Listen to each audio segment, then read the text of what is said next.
Jadi siang hari ini kita akan bicarakan tentang tahapan survei. Kemarin kan eh, kita sudah diskusi beberapa terkait dengan apa namanya formulasi, kemudian rumus-rumus dasar dan sebagainya.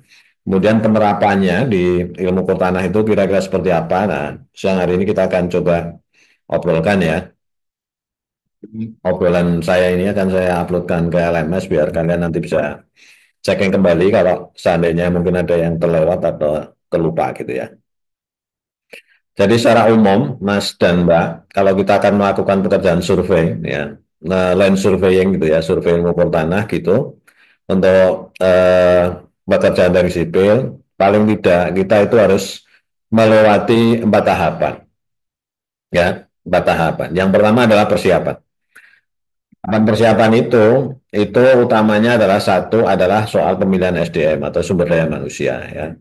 Jadi sumber daya manusia untuk keperluan surveying di topografi atau survei untuk ilmu tanah, kemudian untuk pekerjaan teknik sipil, itu minimal uh, itu ada 3 orang lah minimal ya. Satu adalah uh, chief surveyor atau ketua surveyor. Ketua surveyor itu biasanya fungsinya adalah untuk dia bagian yang memegang alat utama.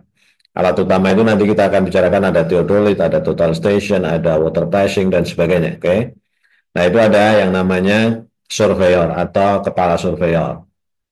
Kemudian kita juga biasanya membutuhkan minimal dua pembantu surveyor. Pembantu surveyor itu biasanya untuk kebutuhan identifikasi titik-titik yang akan dilakukan pengukuran. Kemudian biasanya dia dengan membawa alat seperti rambu ukur dan sebagainya. Ya, itu kira-kira seperti itu.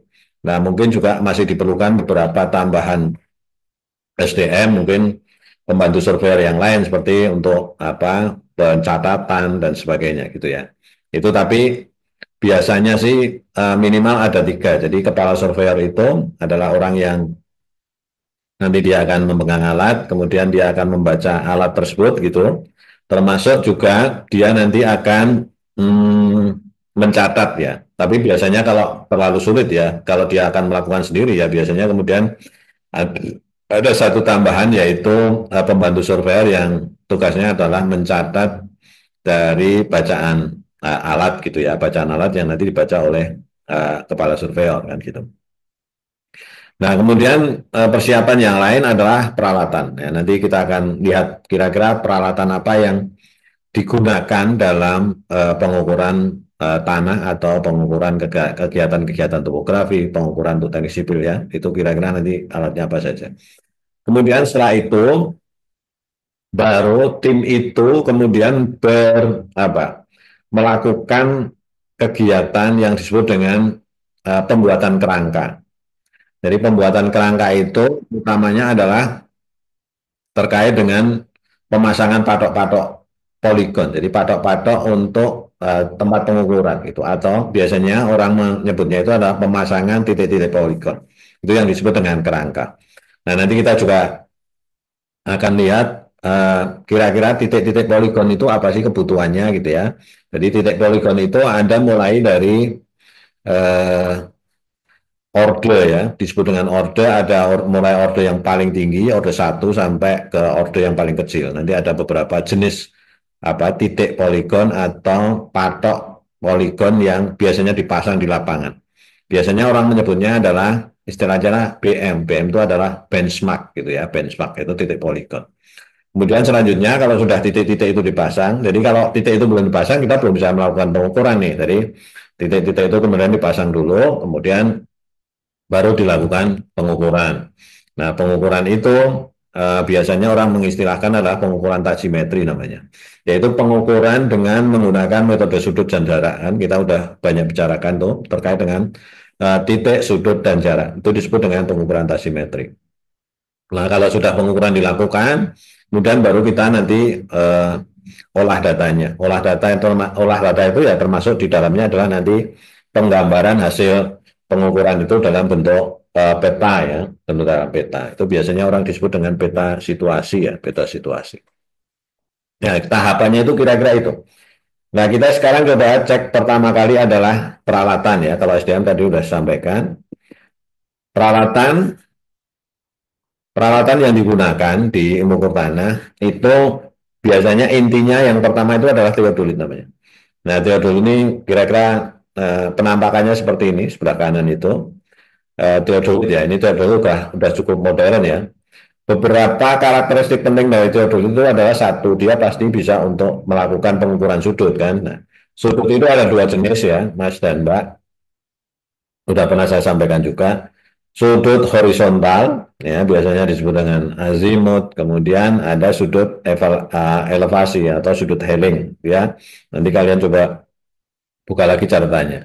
Kemudian modern teodolit sering dilengkapi dengan tampilan digital, seperti di gambar sebelah kanan ini ya.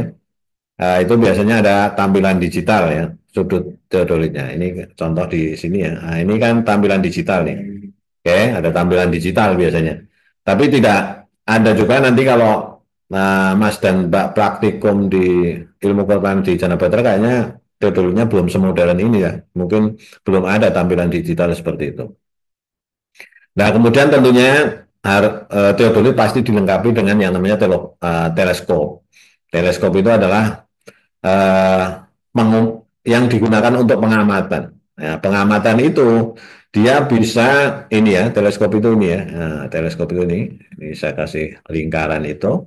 Nah, dia itu bisa bergerak secara horizontal, jadi memutar seperti ini ya, bergerak seperti ini itu.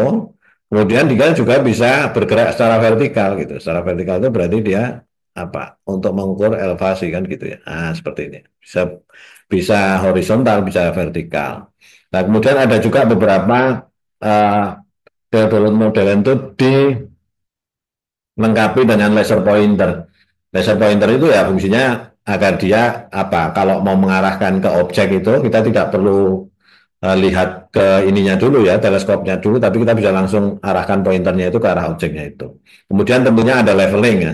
Leveling itu ini nih, bentuknya leveling itu seperti ini. Nah, ini nivo ya, bentuknya nivo seperti yang digambar nih. Nah, nivo itu untuk memastikan instrumen itu sejajar atau level, nah, level itu ya pada permukaan tanah atau bangunan. Jadi memastikan bahwa alat ukur itu betul-betul dalam kondisi level gitu. Nah ini yang namanya teodol gitu ya. Nah kemudian selanjutnya kita akan, nah oke ini saya clear dulu ya.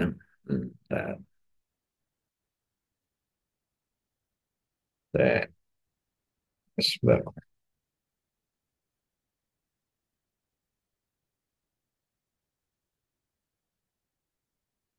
Oke, jadi ini ya, udah kita akan coba saksikan kira-kira penggunaan teodolit itu seperti apa sih teodolit itu ya. Saya ngambil dari sumber di YouTube juga. Nanti kamu bisa coba inilah ya, belajar juga.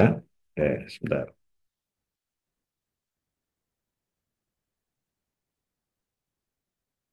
Mana sih? Hmm.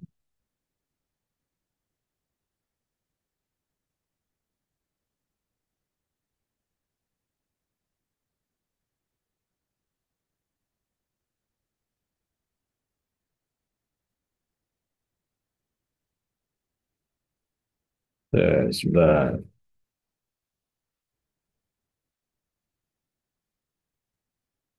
Eh,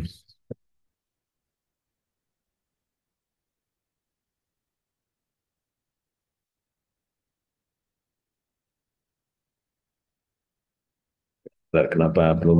Sebentar.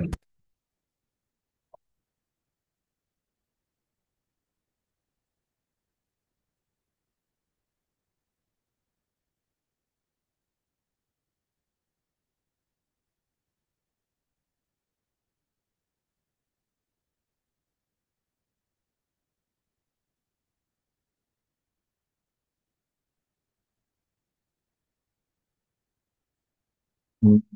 Oke, sebentar Mas. Ini ternyata terkonversi jadi picture tadi ketika error. Bentar.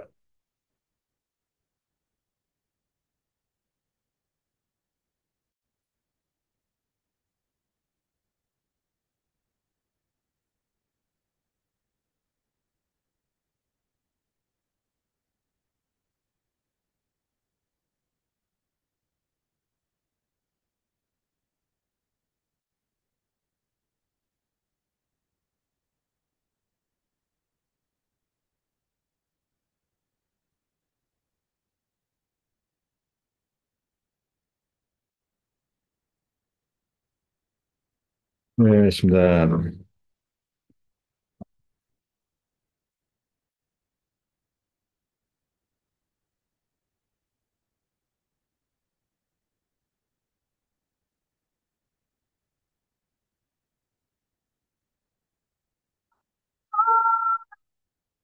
Pokoknya kalau mau belanja di Shopee aja ya.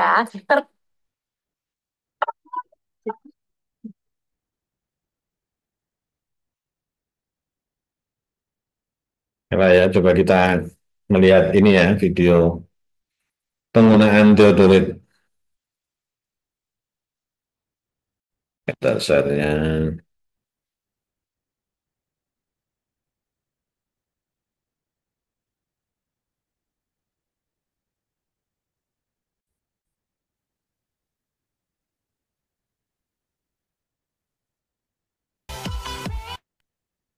Nah, Channel satu kita mau iya, kira-kira tadi. sharing-sharing tentang tutorial cara penggunaan digital Theodolit Topcode DT209. Itulah ya, bisa Untuk coba cara project di penggunanya, internet. sebelum kalian gunakan, Deodoritnya adalah deodorit. seperti biasa kita centering terlebih dahulu. Ya, kemudian dia dilakukan namanya centering. Nivo tabungnya Ini maupun adalah centernya harus sama membuat ya. Jadi deodorit itu tunggu dulu, kondisi level ya, kita center kondisi dulu ya. level agar dia dalam keadaan rata gitu. Nah itu kemudian dia Nah, ini untuk di, di bawah itu adalah ada titik ini untuk titik ininya. centering ke bawah. Jadi kalau alat ini nggak usah pakai unting-unting lagi. Kalian bisa dengan memperjelas ini bisa ngeliat ke bawah untuk center pointnya. Jadi dia melihat ke bagian bawah itu nanti ada patoknya gitu. Lalu kita centering dulu.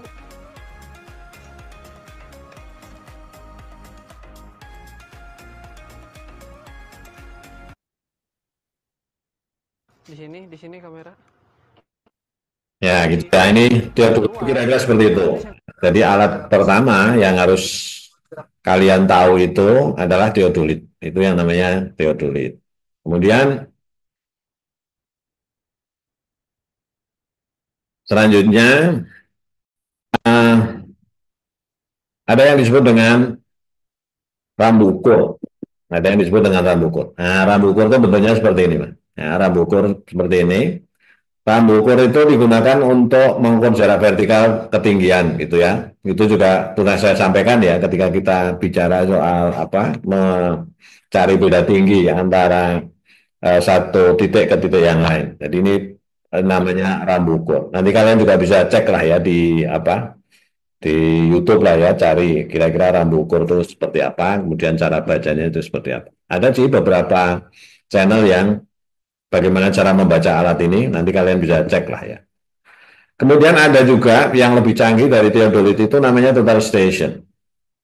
Ya, total station itu sebenarnya fungsinya itu hampir hampir sama lah ya dengan teodolit ya. Cuma dia lebih apa lebih canggih sedikit ya, lebih canggih karena dia apa namanya menggunakan komponen-komponen digital gitu ya. Jadi total sensor adalah instrumen yang canggih yang menggabungkan fungsi dari sejumlah peralatan survei tradisional dalam satu unit. Jadi sebenarnya intinya juga untuk pengukuran sudut dan jarak. Jadi kalau total station itu pengukuran jaraknya itu bisa langsung diketahui di loggernya gitu ya. Alatnya kira-kira seperti itu. Jadi kalau di dulu itu kan harus kita hitung dulu gitu ya. Kita hitung dulu, kita harus baca benang atas, benang bawah, kemudian ada rumus untuk menghitung jarak D0, Dn gitu ya. Tapi kalau dengan menggunakan total station, begitu apa inframerahnya itu diarahkan pada prisma, nanti bukan rambu ukur lagi ya, targetnya bukan rambu ukur lagi, tapi targetnya adalah namanya prisma ya, prisma total station gitu. Jadi itu bisa mengukur jarak secara otomatis. Jadi beberapa fungsi total station itu satu adalah pengukuran jarak tentunya, itu juga pasti itu adalah fungsi utama ya. Tapi dia pengukuran jaraknya itu secara elektronik, dia menggunakan laser atau gelombang mikro. Jadi ada tiga itulah paling tidak. Kemudian pengukuran sudut itu pasti ya sama dengan teodolit. Cuma juga pengukuran sudutnya itu tidak perlu lagi membaca sudut gitu ya. Dia langsung terekod begitu dia digerakkan tuh nanti dia langsung bisa terekod. Kemudian tampilannya digital pastinya ya total station. Kemudian pengukuran koordinat juga bisa langsung memberikan koordinat masing-masing titik gitu ya. tanpa melakukan perhitungan-perhitungan lagi. Kemudian levelingnya yang tadi saya berikan contoh videonya itu tidak lagi di set gitu, tapi dia levelingnya itu bisa otomatis level gitu. Jadi dia bisa langsung leveling gitu. Kemudian penggunaan komputer dan pengelolaan data terpadu, jadi total station itu biasanya bisa langsung terhubung ke komputer gitu, perangkat lunak ketika pemrosesan data, jadi data itu bisa langsung terekam dalam komputer atau kita ambil ke komputer gitu. Kemudian ada penggunaan Prisma Total Station ya. Kemudian nanti kalian bisa cari juga ya perbedaan antara teodoli dan total station itu seperti apa. Banyak juga di channel-channel YouTube gitu ya.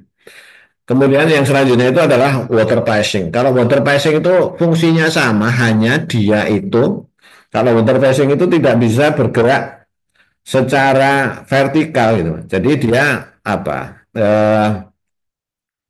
Dia hanya bisa diputar horizontal seperti ini, horizontal gini gitu ya, horizontal gini. Dia tidak bisa, lensanya itu tidak vertikal. Jadi dia pasti selalu harus dalam kondisi level gitu ya. Jadi dia tidak bisa mengukur kalau rambunya nggak kelihatan, itu nggak bisa. Jadi dia tidak bisa digerakkan secara vertikal, itu tidak bisa, hanya horizontal saja. Itu yang disebut dengan water passing.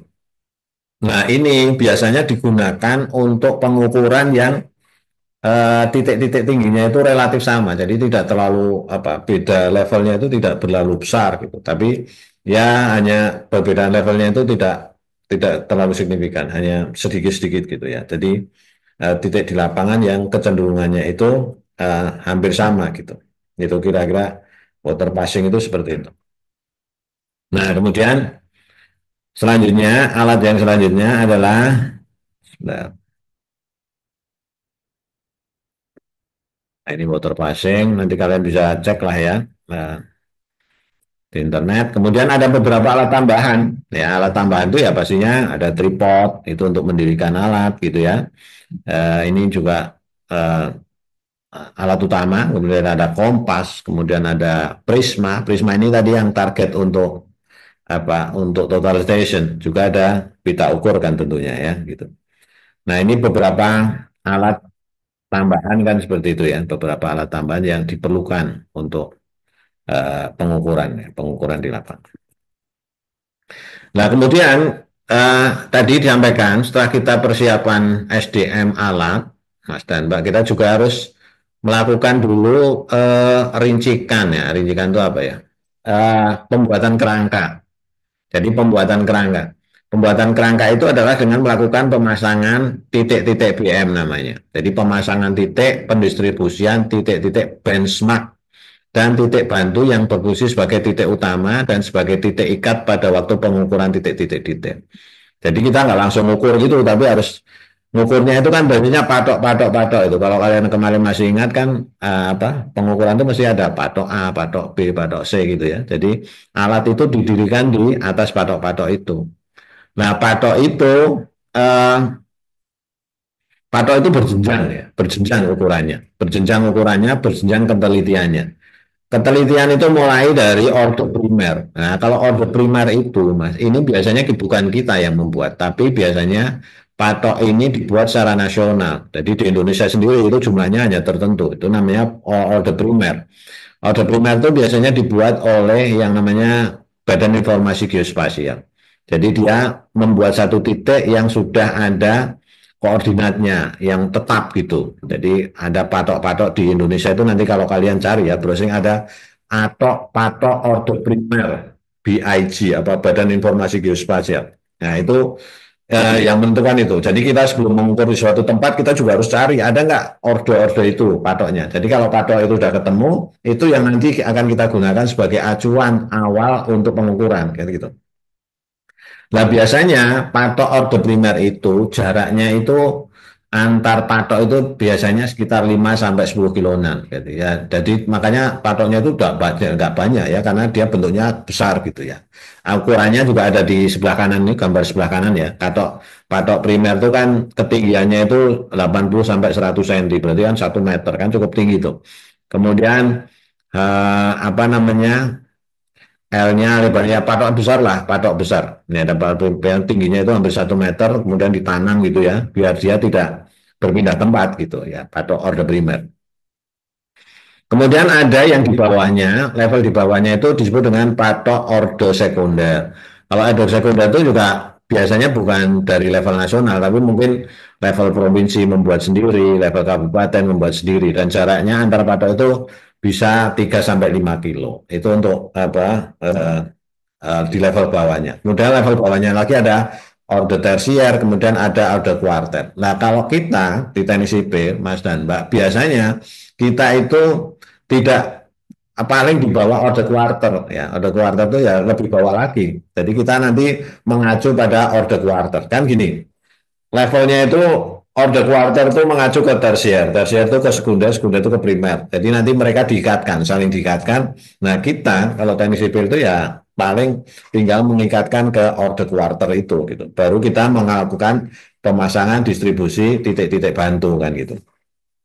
Nah, bentuk dari titik atau patok atau benchmark yang biasanya ada itu bisa bentuk kotak atau bentuk bulat seperti ini. Sebelah kanan itu ya Mas ada ukuran-ukuran standarnya gitu ya.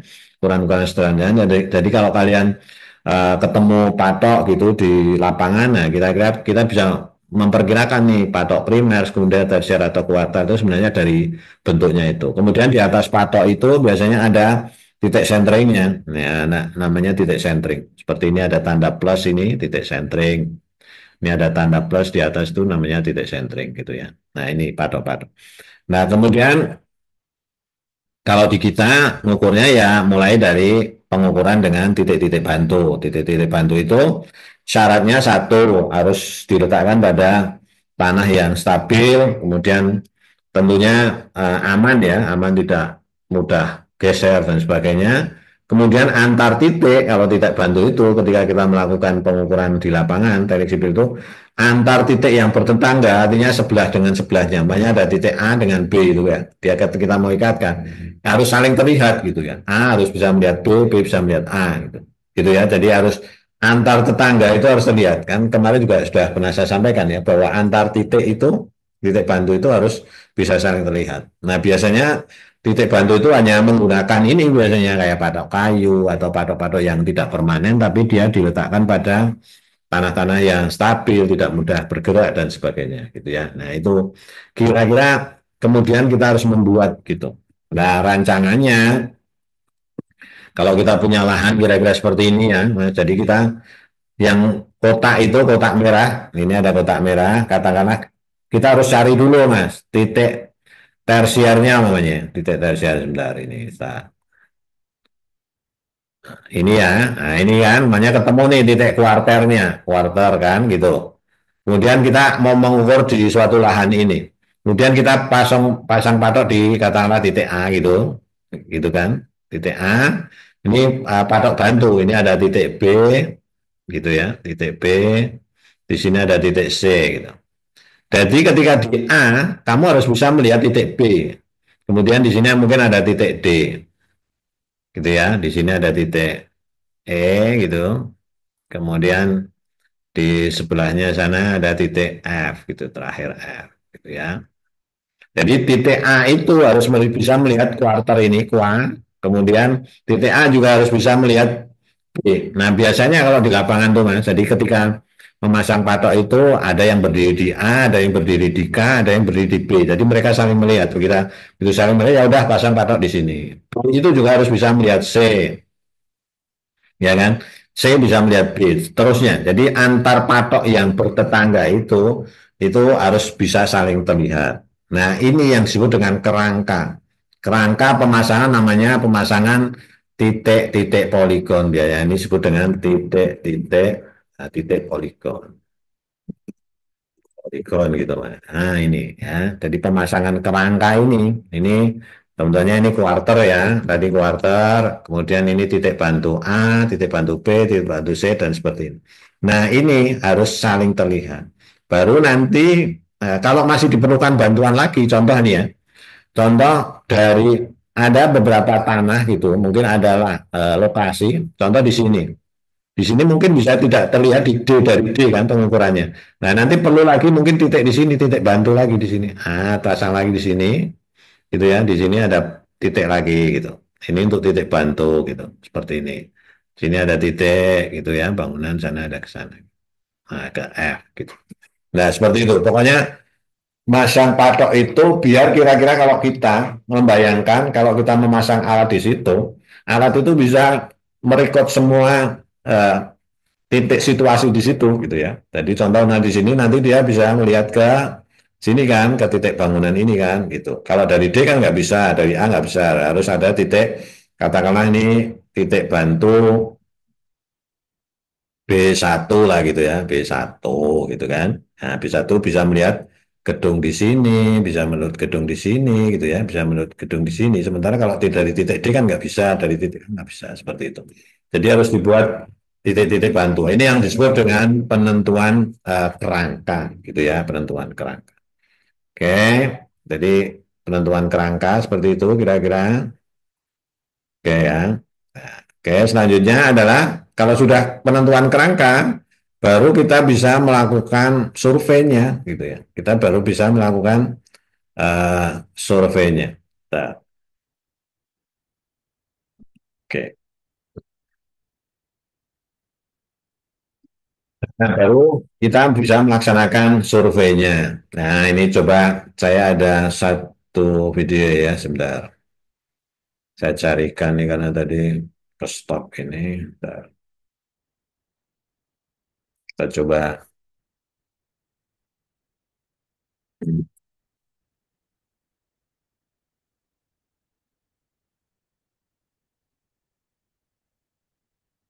Bentar, Mas, tak carikan satu.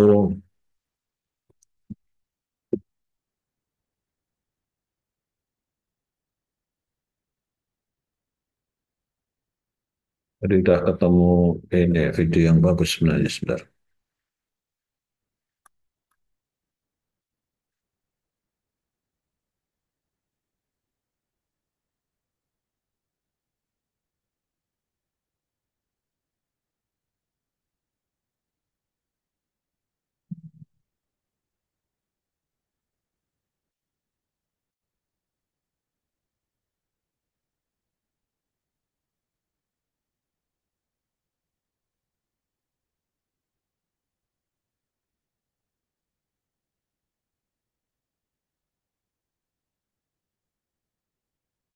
Oh ya, ini saya cek dulu.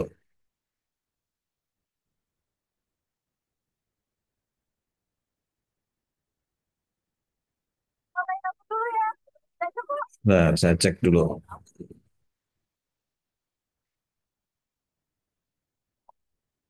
Rambut bertembus dan tertutup 100% hanya dalam 5 menit. New Hana Shampoo Color. Mau santuy atau dapur pedesnya untuk yang Indonesia. Kita akan membahas tentang pengukuran poligon tertutup serta cara perhitungannya dengan menggunakan program Microsoft Excel dan input koordinat dengan menggunakan program AutoCAD. Sebentar, Poligon sebentar. tertutup pada prinsipnya adalah untuk menghitung luas areal berdasarkan koordinat titik atau bahan light garis-garisnya bertemu kembali atau kembali ke titik awal. Nah, ini kayaknya bagus ya. Nanti coba kalian juga bisa cari lah ya di serta cara perhitungannya dengan menggunakan program Microsoft Excel dan import koordinat dengan menggunakan AutoCAD. Poligon tertutup pada prinsipnya adalah untuk menghitung luas areal koordinat titik daerah yang luas dan garis-garisnya bertemu kembali atau kembali ke titik awal sehingga membentuk segitiga banyak. Lihat sama-sama dulu. Poligon tertutup biasa dipergunakan untuk pengukuran titik kontur, bangunan sipil terpusat, waduk, bendungan, kepemilikan tanah, jembatan, topografi kerangka, dan lain sebagainya. Setelah menonton video ini, diharapkan mahasiswa dapat memahami cara kerja, perhitungan, dan import koordinat dari pengukuran poligon tertutup. Alat yang digunakan dalam praktik pengukuran poligon tertutup. Pertama, ada teodolit yang berguna untuk mengukur sudut-sudut mendatar dan tegak serta bacaan benang. Kedua, statif atau tripod Oke. yang merupakan tempat dudukan alat teodolit. Ketiga, patok ukur. Ini berguna sebagai penanda titik ukur, bisa menggunakan paku, kayu, cat, atau bahan lainnya. Keempat, payung yang berfungsi sebagai perlindungan alat teodolit dari paparan panas matahari dan hujan. Payung itu untuk Kelima, bak ukur atau leveling staff yang digunakan untuk mempermudah atau membantu mengukur beda tinggi antar garis bidik dengan permukaan tanah. Keenam, buku dan alat tulis yang berguna untuk mencatat data pengukuran di lapangan. Ketujuh, GPS atau kompas yang digunakan sebagai acuan mencari arah azimut utara dan untuk mengetahui koordinat serta elevasi titik awal dengan menggunakan GPS. 8. Meteran yang digunakan sebagai pengukur tinggi alat teodolit dari permukaan tanah. APD yang digunakan saat praktikum pengukuran poligon tertutup kali ini, yang pertama ada helm proyek atau hard hats, berfungsi untuk melindungi kepala pekerja dari kejatuhan benda keras yang akan mengenai kepala.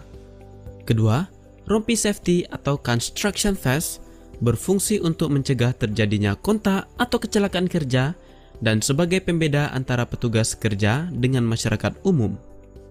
Ketiga, ada sepatu safety atau protective boots berfungsi untuk melindungi kaki pekerja dari benda tajam dan berbahaya yang akan menusuk ke kaki, mencegah kecelakaan kerja yang fatal seperti tertimpa benda berat yang akan mengenai kaki, membuat perlindungan dari benda panas terhadap telapak kaki, melindungi dari cairan kimia yang berbahaya yang akan tertumpah ke kaki, dan mencegah pengguna agar tidak terpeleset.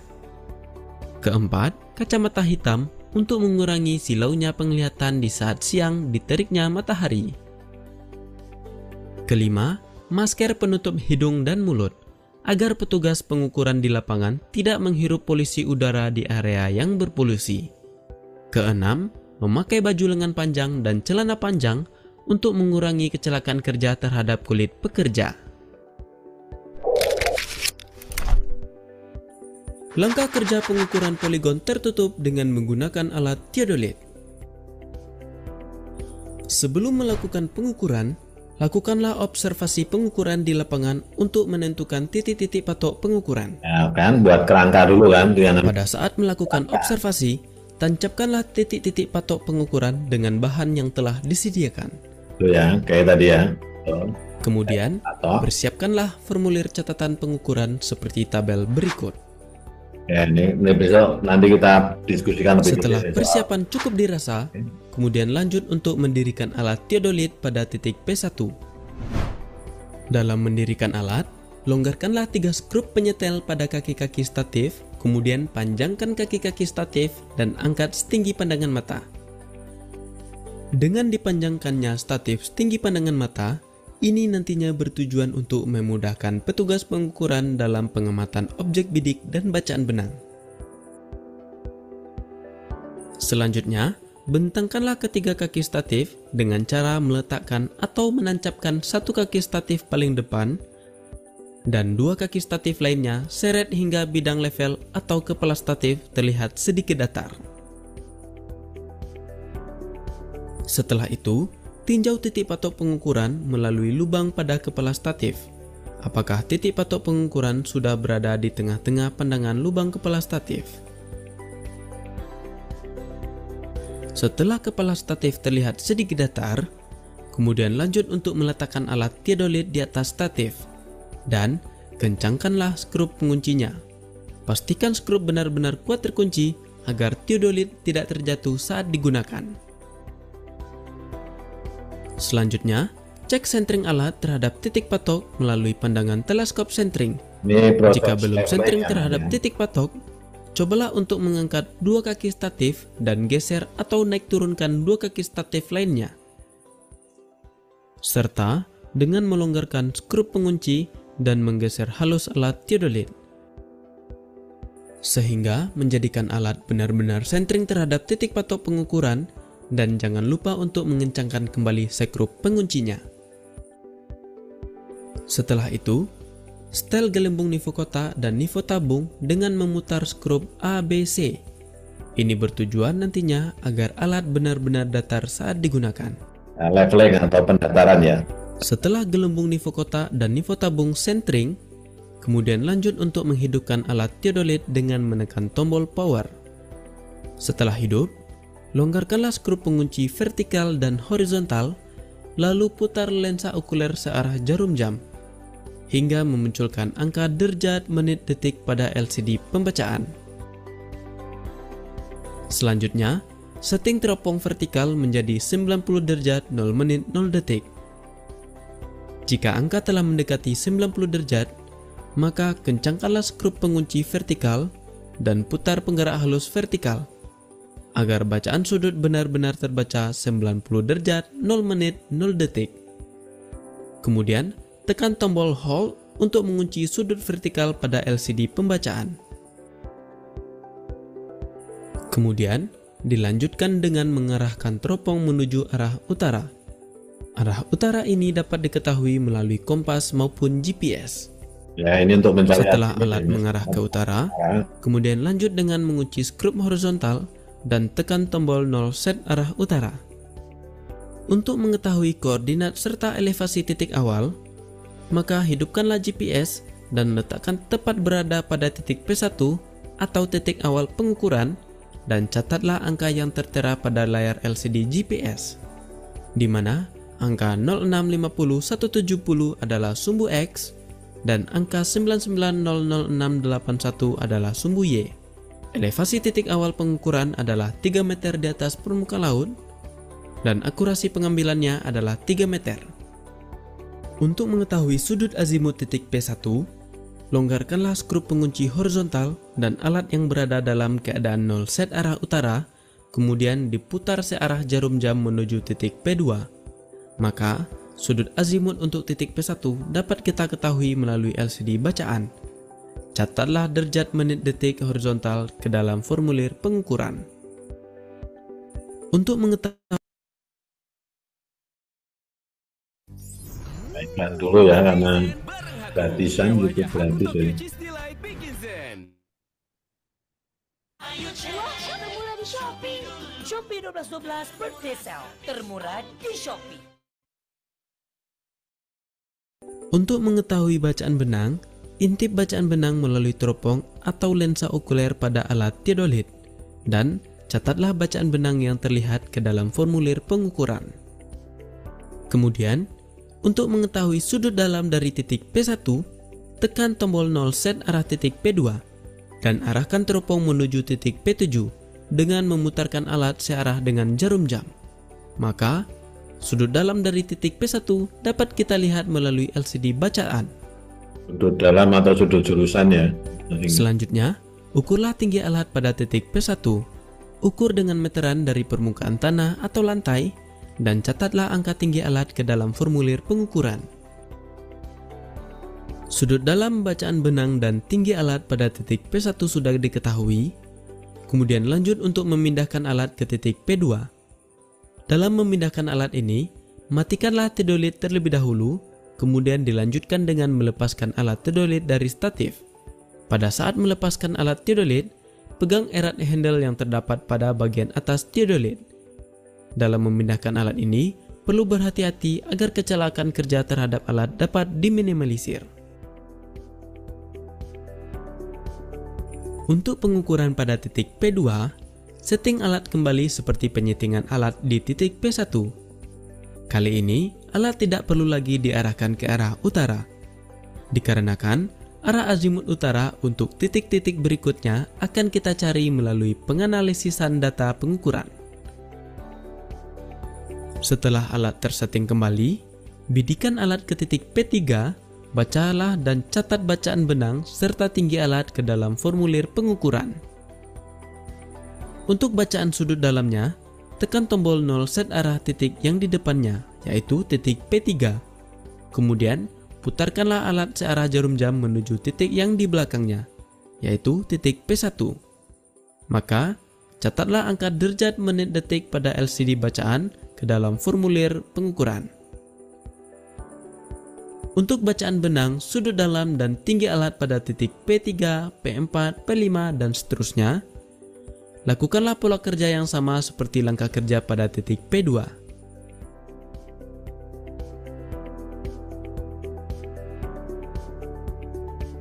Setelah pengukuran selesai dilakukan, selanjutnya simpan dan rapikanlah alat pengukuran tersebut. Pada saat penyimpanan, matikan alat teodolit terlebih dahulu dan pastikan skrup pengunci vertikal dan skrup pengunci horizontalnya tidak dalam keadaan terkunci. Ini bertujuan agar alat yang tersimpan nantinya tidak mengalami crash atau kerusakan dalam pembacaan sudutnya. Oke, saya kira sudah punya bayangan ya, Mas Mbak. Nanti akan saya sharekan juga ini videonya ya, video dari YouTube. Menurut saya ini bagus lah untuk alat teodolit, masukkan alat dalam box. Nanti akan saya sharekan di LMS, oke ya. Jadi mungkin itu, Mas dan Mbak. Hari ini yang tadi saya diskusikan adalah terkait dengan tahapan survei di lapangannya. Jadi rumus-rumusnya itu hanya seperti yang pernah saya diskusikan ya, sederhana rumusnya itu adalah rumus segitiga itu ya. Kemudian penerapannya di lapangan tadi paling tidak ada beberapa tahapan kan. Satu, persiapan, kemudian pembuatan kerangka, kemudian baru pelaksanaan survei dan akuisisi data. Saya kira itu ya Mas Mbak pagi hari ini yang saya sampaikan. Semoga nanti kalau kalian mungkin yang belum bisa belum begitu jelas, nanti video ini akan saya uploadkan ke LMS kita, nanti bisa kalian ulangi lagi.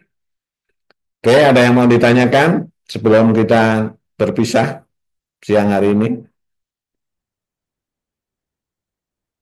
Cukup? Kalau cukup, saya mau untuk bisa on cam sebentar, bisa biar terrekod di Zoom saya, wajah-wajah kalian sebelum kita